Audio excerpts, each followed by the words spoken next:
Ay, ako po si Mr. Crescencio Fiesta. Nakatira dito sa Cabello, Homes, City. Ilang taon ko na kayo? Ay, ako po ay 63 years old na. Ilan ang anak niyo, sir? Ay, may apat akong anak, isang lalaki, yung panganay, sa tatlong babae. May trabaho na ba sila, sir? May trabaho naman silang lahat. Ano pong trabaho niyo? Yung panganay na lalaki, isa sang guard sa may Robinson.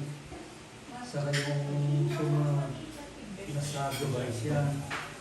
Saka yung pangatlo, andun siya sa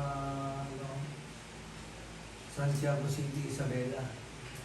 Saka yung bunso, nasa Canada siya. Kinuha siya ng asawa niya. So, ito po ang question ko sa inyo. Sa iyong palagay, ano ang magiging itsura ng mundo sa taong 2050? Sa aking palagay, ang hitsura ng mundo sa taong 2050 ay mas modernong pamumuhay at mas maraming oportunidad para sa mga mamamayang tao. Pangalawang tanong, sir. Ano ang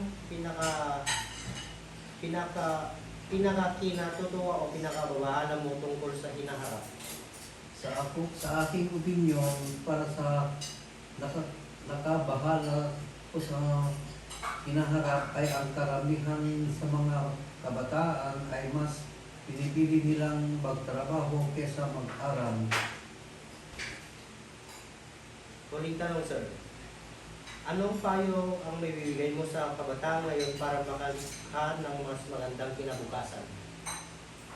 Para sa mga kabataan ngayon na gusto ng magandang buhay sa hinaharap ay pagbutihin ang kanilang pag-aaral. Yun lang po.